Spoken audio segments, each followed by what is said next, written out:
мунтақидони ҳукумати тоҷикистон дар хориҷи кишвар мақомот ва давлати тоҷикистонро ба ҳимояи нокофӣ аз ҳуқуқи муҳоҷирон ва сукут дар баробари озору азияти онҳо дар Русия гунаҳгор мекунанд. аммо раиси маркази тадқиқоти стратегӣ вобаста ба раиси ҷумҳури тоҷикистон ин интиқодҳоро бепоя хонд. ин қазоват дуруст нест ва на танҳо намояндагони вазорати идораҳо балки доираҳои коршиносии мо ҳам ки дар ҳамин чорабиниҳои минтақавӣ ва байналмилӣ ишроф мекунанд, яке аз масъалаҳое ки баррасӣ мегардад ҳамин масъалаи муҳофизати манфиати муҳоҷирони меҳнатӣ аст, зеро саҳми онҳо ҳам дар рушди иқтисоди ҷумҳурии тоҷикистон назаррас аст. пештар ваколатдори ҳуқуқи инсон дар тоҷикистон низ танқидҳоро ки дар баробари шиканҷа ва таҳқир шудани шаҳрвандони тоҷикистон ҳангоми боздошт ба гумони ширкат дар қазияи Крокус напазируфт.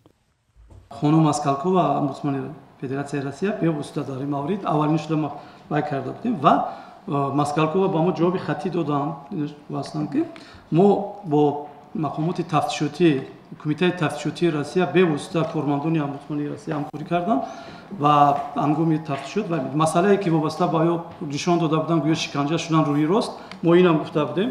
баъди ҳамин шумо аҳамият дода бошед, дар ин масъала дигар гап намезанам. ман фикр мекунам ки натиҷаи мусбии ҳамин муроҷиати мо буд, чунки дар ҳамин раванди тафтишот камтар бебудӣ аст ин масъала қатъӣ. коршиносон мегӯянд тоҷикистон дар сатҳи расмӣ талош мекунад ки ҳуқуқи муҳоҷиронро дар Русия бо роҳҳои дипломатӣ ҳимоят кунад, вале дар амал бисёр муҳоҷирон дар номаҳои худ ба шабакаҳои иҷтимоӣ мегӯянд ки эҳсоси бесоҳибӣ комил мекунанд. онҳо мепурсанд чаро вокуниши Қирғизистону Узбекистон барои душанбеи расмӣ дарси ибрат намешавад. масалан солҳои 2023-2024 даҳҳо ҳазор шаҳрвандони тоҷикистон аз Русия депорт шуданд. бисёриҳо бе дастрасӣ ба адвокат ва ҳимояи ҳуқуқашон. созмонҳои байналмилалӣ мисли МОМ, Human Rights Watch борҳо гуфтанд ки муҳоҷирони тоҷик ба табъиз боздошти худсарона ва маҳдудияти бештар дастрасӣ ба хизматрасониҳои тиббӣ ва ҳуқуқӣ надоранд.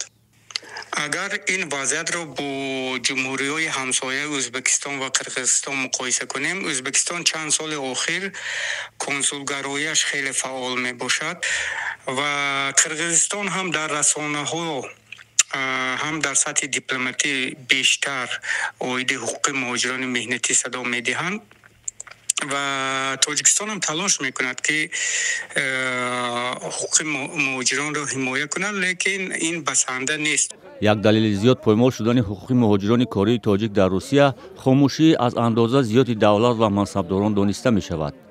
охирин намунаи садо баланд кардани тоҷикистон барои муҳоҷирон охири моҳи апрели соли гузашта буд ки сафири Русия дар тоҷикистон ба вазорати корҳои хориҷӣ даъват ва ба ӯ нотаи эътирозӣ супурда шуд. ин нота дар пайи ҳодисаи амали террористӣ дар толори Крокус ва барои соатҳо нигоҳ доштани муҳоҷирони тоҷик дар фурудгоҳҳо ва дигар нуқтаҳои марзии давлатӣ аз сӯи мақомоти рус ба миён омад, аммо баъдан бо моҳҳо идома ёфтани ҳолати мазкур дигар эътироз ё нотае садо надод.